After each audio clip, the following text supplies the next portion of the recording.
call your name. Days get long, I call your name.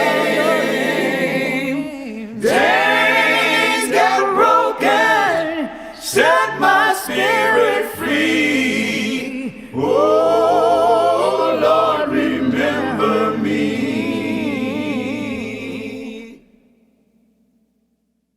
Well, welcome again to our Tuesday evening teaching sessions. We're continuing to look at this very dynamic and sometimes very challenging book, the Book of Judges. We reached that point, session number 9, when we're going to engage with perhaps one of the better known stories in the Book of Judges, and that's the story of Samson.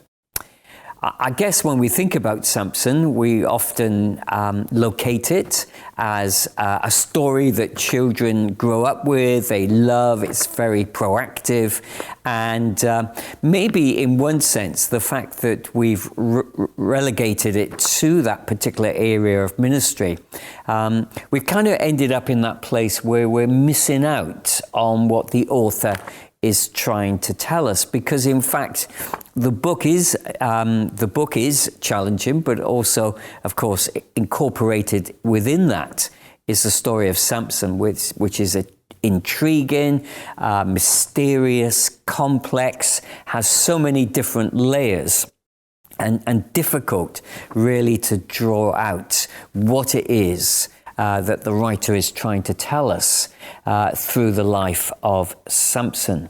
He's certainly a larger-than-life character.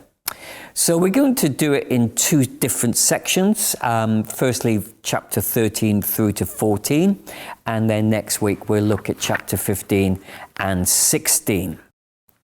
I'm going to call upon my great friend, David Souchet, and he's going to read chapter 13 and 14 for us this evening. Thank you, David.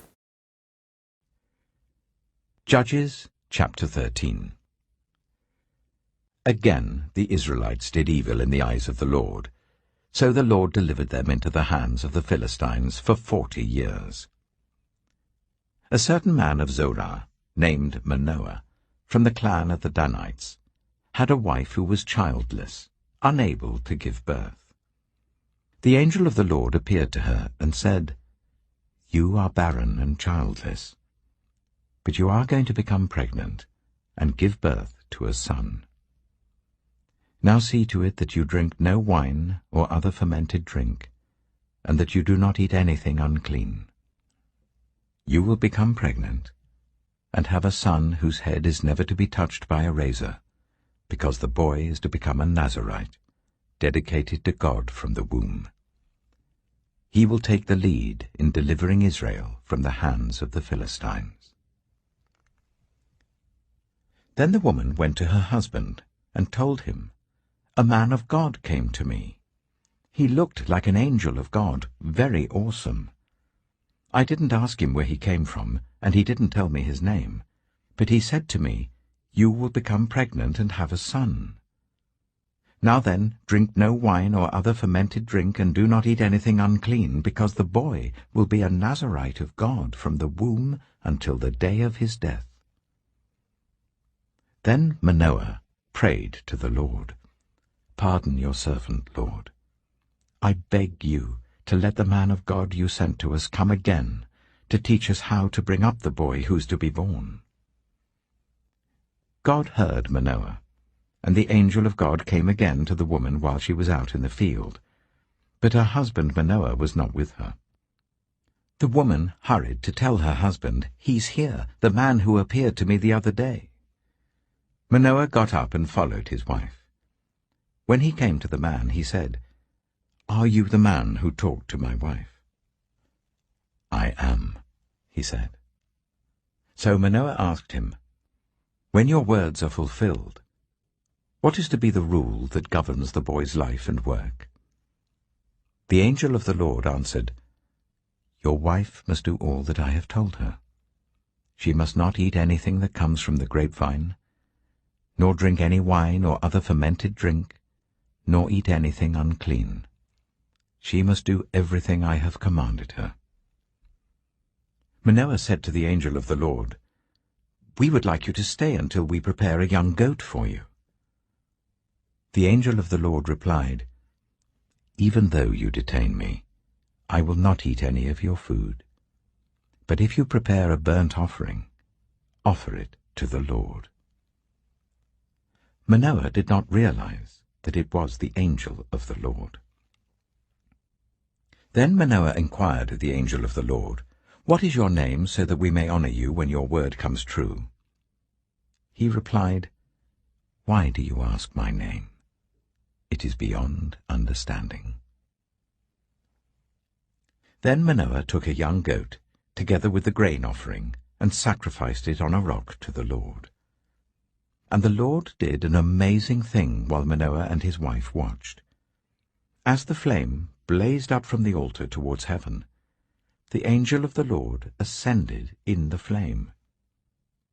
Seeing this, Manoah and his wife fell with their faces to the ground. When the angel of the Lord did not show himself again to Manoah and his wife, Manoah realized that it was the angel of the Lord.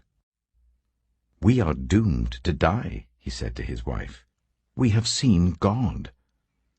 But his wife answered, "If the Lord had meant to kill us, he would not have accepted a burnt offering and grain offering from our hands, nor shown us all these things, or now told us this." The woman gave birth to a boy and named him Samson. He grew, and the Lord blessed him.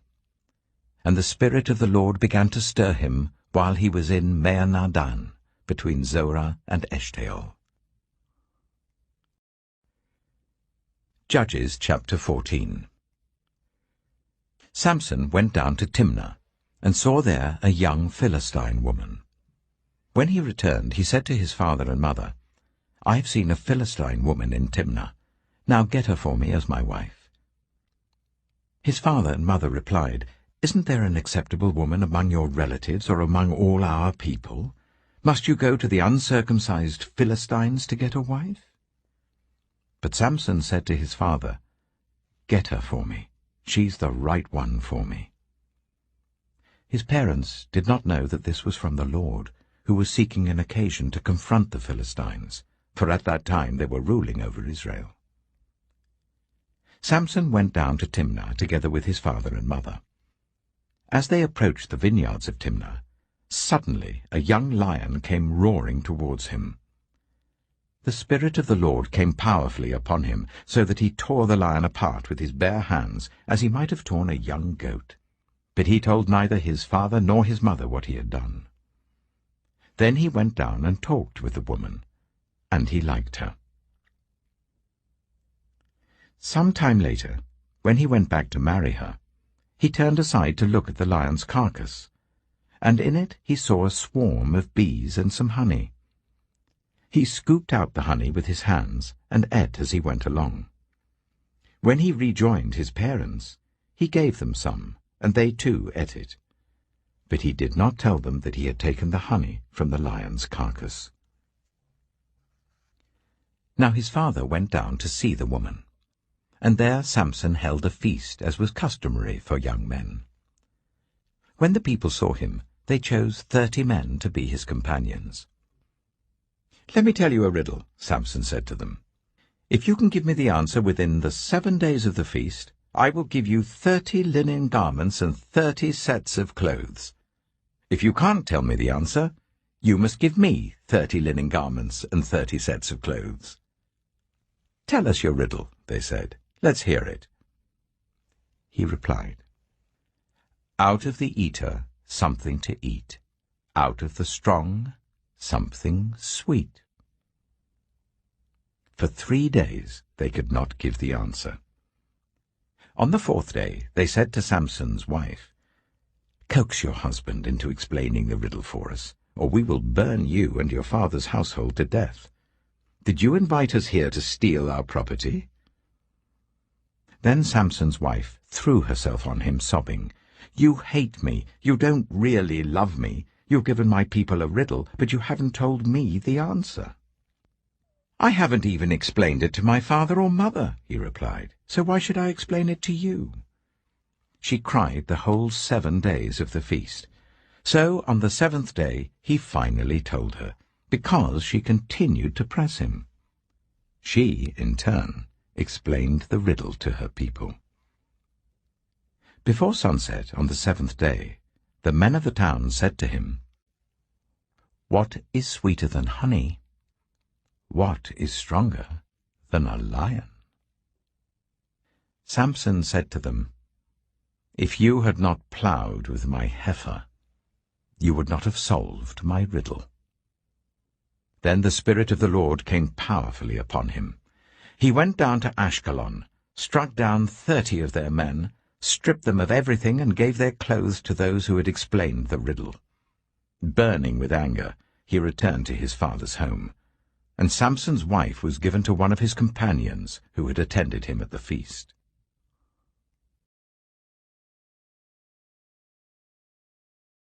All the way through the book of Judges, it's difficult to connect the behavior and the response and maybe the activity of the characters that we're looking at with a more traditional understanding of what it means to be a judge.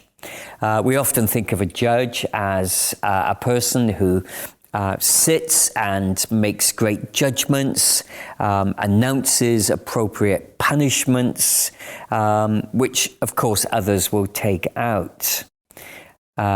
out. What we find here, of course, with Samson is he's not at all that kind of judge. He is the one who is acting on behalf of the great judge. And of course, that great judge is God. God, has already passed his judgment on his people. And of course, we see that primarily right at the beginning of chapter 13 and verse 1.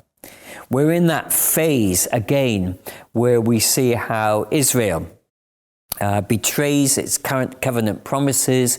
It goes off, it worships the gods of other nations, and the result of that is, of course, God acts in judgment on them, and the consequence of that is that they're either occupied or they're oppressed by foreign nations. In this case, we will see that it's the Philistines primarily who are going to be used to punish God's people in this particular setting. But of course, the time of punishment is now over, as far as the beginning of the chapter tells us. We've been through that time of punishment, and now, in line with all that we've seen in the book of Judges, God is about to intervene, and to intervene on behalf of his people Israel, the loose-knit tribes of Israel, as they were at that time, so that they might be released from this incredible oppression that the Philistines had brought to them. Of course, that was going to be a huge challenge. That could never be straightforward. The Philistines themselves were a very violent and aggressive people. They were capable of carrying out the very worst kind of atrocities. So therefore, they weren't about to negotiate some sort of peace settlement. Clearly, it was going to take something very extraordinary for that oppression to be halted, or someone very extraordinary. And of course, that someone proves to be Samson. And whatever else we're going to see in Samson, he truly is extraordinary in so many different ways. He's both vulnerable, but also he's totally unpredictable. Yet, what the author wants to tell us is that beyond that, he still will be an instrument that God will use to bring about the salvation of his people. And God has judged. He is the great judge. He has passed judgment now on the Philistines, and Samson is the one who's going to bring about the deliverer of his own people. He will be the one who delivers the punishment that God has set aside now for the Philistines. It's very interesting to look at chapter 13 and to enter into a world which we might say is very different to our own. And we're introduced, of course, to the world of the Nazarites. Samson is chosen by God to be a Nazarite even before he's born. And I guess that was quite unusual within Scripture. Normally, people would individually feel called by God to become a Nazarite. It was something that they decided for themselves. It was a personal decision and a personal calling. But what we see here is that Samson has no choice in the matter. Prior to his birth, the announcement is made that Samson will be a Nazarite. Very parallel to the story, of course, of John the Baptist, who received his calling also prior to his birth. Unusually, though, and in comparison with the story of John the Baptist, the calling for Samson to be a Nazarite really overshadows his own naming, which is quite interesting because, of course, the name Samson in the Hebrew language at that time means sunny. And it could resonate with what we know of some of the pagan shrines and temples that had been set up in the area where Samson was to be born. And one of those temples, very close by, was known as the House of the Rising Sun. So whether the author is playing on that, and right from the very beginning wants us to see this contrast between Samson being called to be a Nazarite, with all the vows and the implications of what it means to live as a Nazarite, to live a holy and separate life, with the fact that it's tinged with this paganism and the worship of other gods through his name. So maybe that's why the author puts the emphasis on his calling rather than his naming. But he wants us to see that something's not quite right here. Something doesn't blend together. Something doesn't quite add up. His parents were introduced to, of course, in chapter 13. They seem to be just a very ordinary couple. They don't live anywhere particularly significantly. They largely, we would say, are unknown to us. They're introduced without any sense of introduction. Who are they? Where do they come from? And so on. And what we see here is a couple, although ordinary, sharing in common with a lot of couples their own struggles. And of course, at that time, to be childless was considered to be something that was perceived to be a punishment of God for some committed sin. So clearly, this is a couple that have some concerns and some needs. What is also interesting about Samson's parents is that the mother plays the dominant role as the story unfolds. In fact, more than that, she seems to be caught up too in some sort of Nazarite vow. The suggestion is, looking back into the Old Testament passages, as we will in a moment, of course, a Nazarite, a person set aside, the person that makes their vow, could be both male or female. And that was quite a radical thing at that time. But clearly, the calling that will come to Samson is being followed through the line of the mother rather than the father. And again, that is surprising within the context of the age. She's the key person. And when it comes to a visit from the angel of the Lord, as the visitor will be revealed to be eventually, she plays the dominant role. She is the one who first engages in the process of what it means to know that she will bring a son into the world, and that son will be a Nazarite. Her husband, well, he always seems to be on catch-up. Well, no comment is necessary at that point, I would suggest. I think the author is keen for us to understand that even though the general trend or direction of the material that we see in the book of Judges is very much repetitive, but also it's spiraling downwards all the time, he's also trying to tell us, I would suggest, that in the midst of all of that, there were some very wonderful and fine people. And clearly the parents of Samson would be amongst them. They were waiting for God to do something. They were waiting for God both to act in their own individual lives, but of course in the life of the nation, to bring salvation to the nation of Israel. Of course, that salvation, as we will discover, will come in the most unpredictable and at times the most uncertain kind of way. The term Nazarite comes from the Hebrew word Nazir. In that sense, when we meet Samson, as we will do in a moment, it's Samson Nazir. He is the Nazarite, the one who is called to set themselves apart.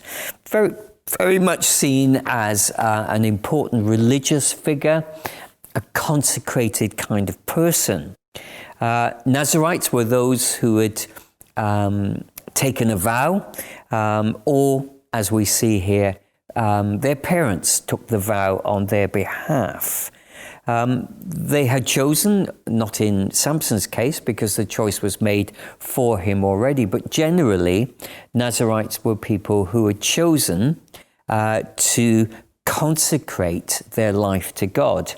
And in a practical level, as we see in passages like Numbers 6, that had distinctive elements about it. There were things that they could do, but mostly we're told the things that they couldn't do.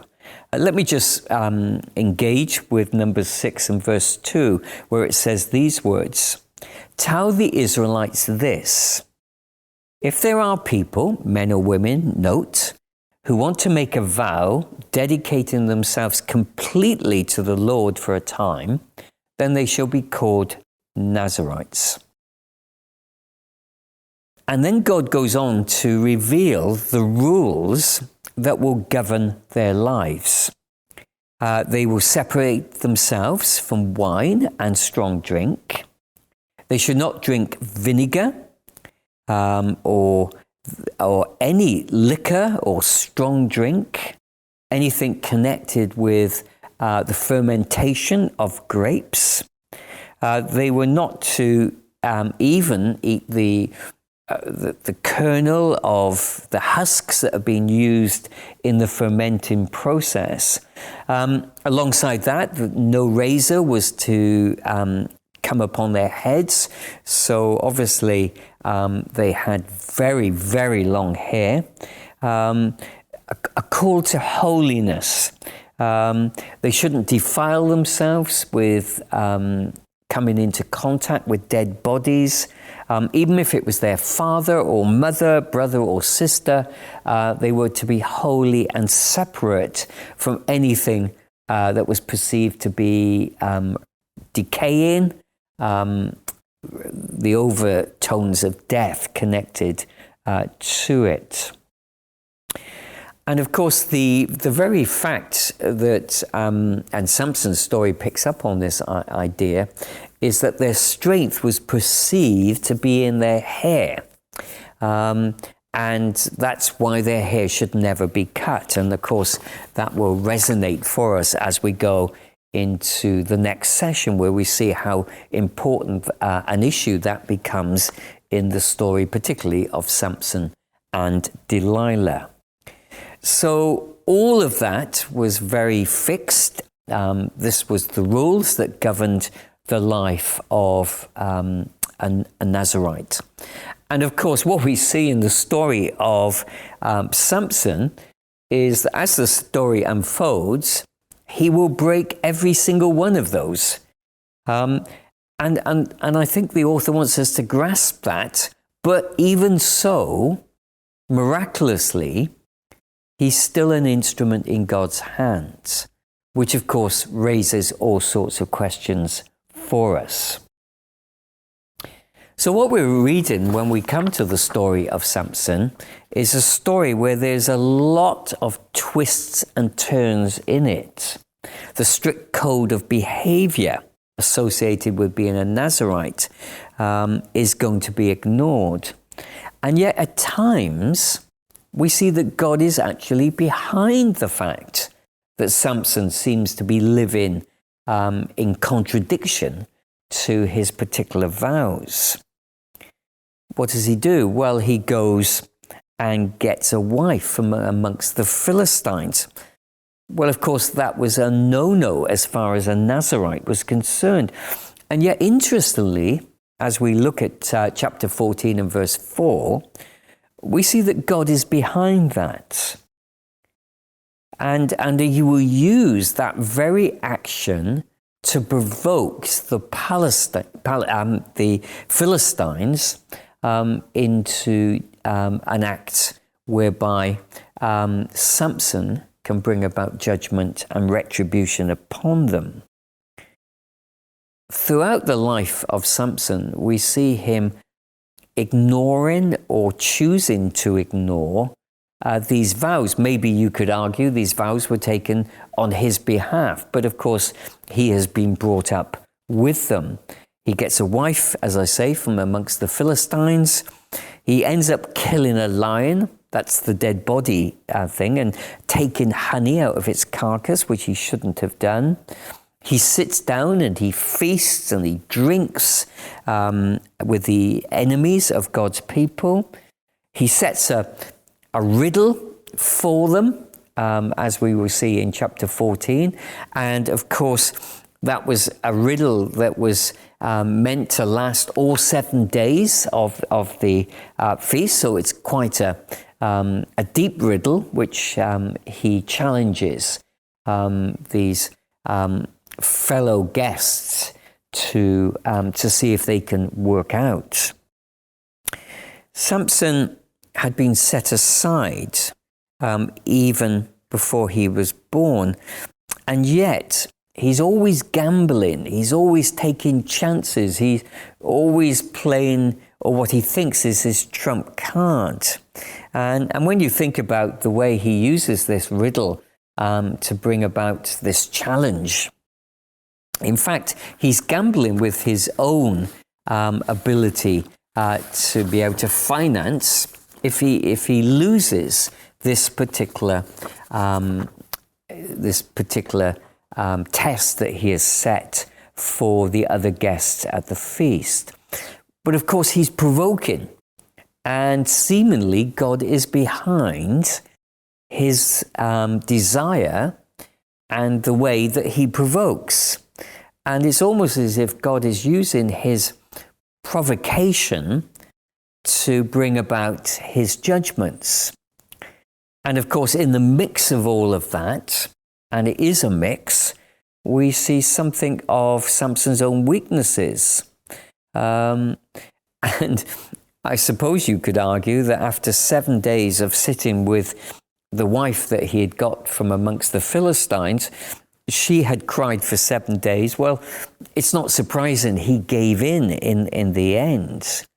But you can see the author is telling us he's a very weak character, although he may be incredibly physically strong. Emotionally, he will be persuaded to do things that he shouldn't. He's vulnerable, he's unpredictable, and so it goes on. And yet, within the mix of all of that, we read time and time again that God's Spirit came on Samson, empowering him to be able to deliver his people, to carry out the judgments of God. Notice how the author, particularly in chapter 14, employs certain terms. He talks about Samson time and time again going down somewhere. He went down somewhere. And then he adds into it, well, even his parents didn't know what was going on. And I guess what the author is trying to tell us is that his behavior is already taking him into places where the outcome is very unpredictable and sometimes will produce very bad outcomes.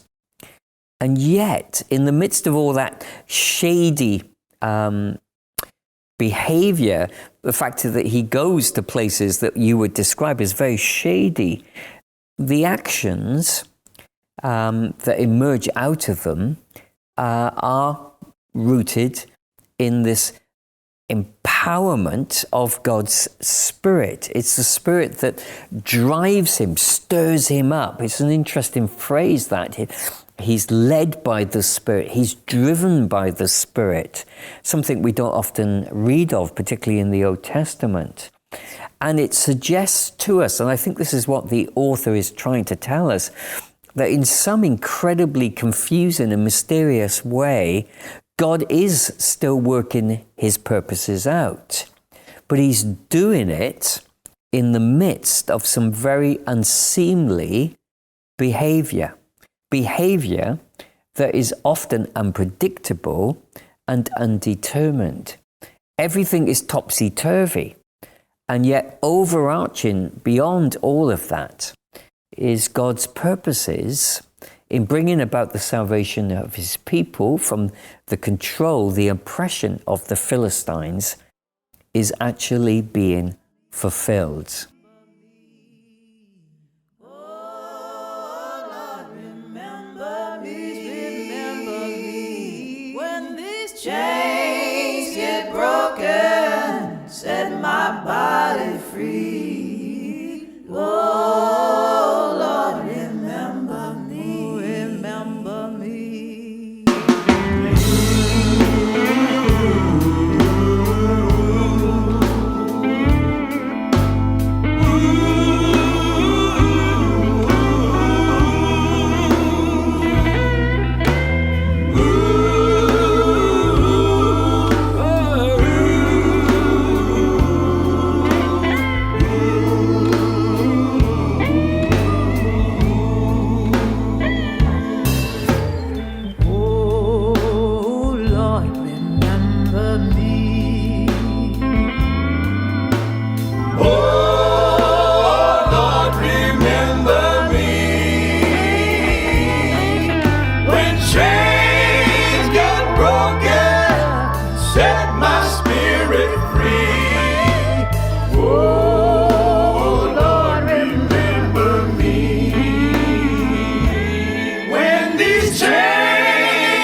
Set my spirit free.